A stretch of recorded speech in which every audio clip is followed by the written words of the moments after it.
We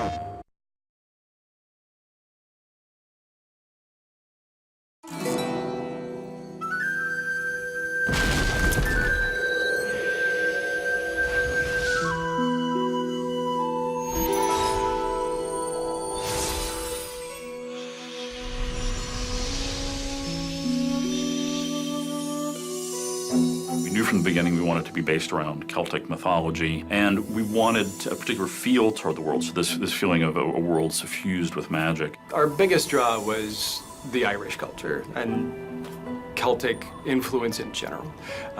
If it came from Northern Europe, it's probably in our game somewhere. We fight banshees. We bring up ancient war spirits. We have Celtic pixies running through magical forests. Ancient things called bogies. Bogies were the critters in the night that stole children and things from your cupboard.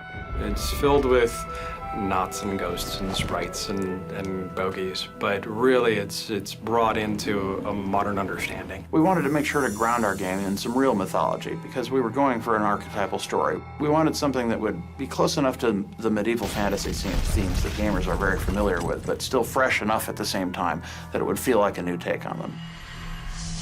With each of the major environments, we were looking for ways to push them outside of what you're familiar with. We wanted to create the sense that you're someplace else, someplace strange, someplace that's not the real world. The foresting door! I can see it! We took our worlds and we really gave them a rich visual treatment that made them look just frankly stunning and beautiful. And a place that even if you weren't playing the game, you would be really enjoying just getting to walk through it and sort of marveling at the architecture and the flora and fauna, the way the light played off the surfaces. The elves who built a lot of this stuff, they don't build like humans do. They grow things organically. There's something sort of unsettlingly strange about the way the buildings are constructed in these spaces. They're not built like normal human buildings. So all of the ruins that you see in the Endless Stair, they don't feel like crumbled stone. It's like the stone has all been like grown like plants. Everything has sort of this sinuous feel to it, and then it's toppled and fallen over.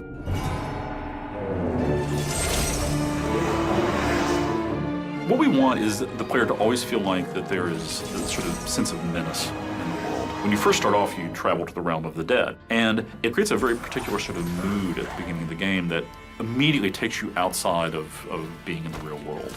The whole idea behind Lockbarrow is wandering through a graveyard on a midsummer's night. It's this enormous ruined fortress that is filled with mist, and there's ghostly hands that are reaching up out of the ground every place you go. We call them the Restless Dead, long-lost battle spirits from Irish Celtic songs. In our world, we really draw on those ancient legends. Those were really a lot of the deep inspiration behind most of the critters that you'll find. We have several different base enemy types. We have the Restless Dead, we have the Forest Sylphs, and we have the Bogies, which are goblin-like creatures. There's all different types of bogies. There's fire shamans, ice shamans, there's bogie suicide bombers that have big bombs above their heads. There's warriors that just go berserk and run at you. We tried to create a silhouette and a profile that was far enough removed from goblins and trolls that it could be a fresh and original character. Hey! Sylphs in the fairy forest really come from the classic sense of pixies. Little butterfly wings and the sugar plum dances. Sylphs are kind of corrupted fairies. When you first encounter these sylphs, you're thinking, oh, that's a fairy, that's a nice fairy. But then that fairy comes up to you and slaps you in the face with a twig. And you're like, what's going on? Personally, through hours and hours of playing the game and testing the game, the sylphs are the absolute bane of my existence.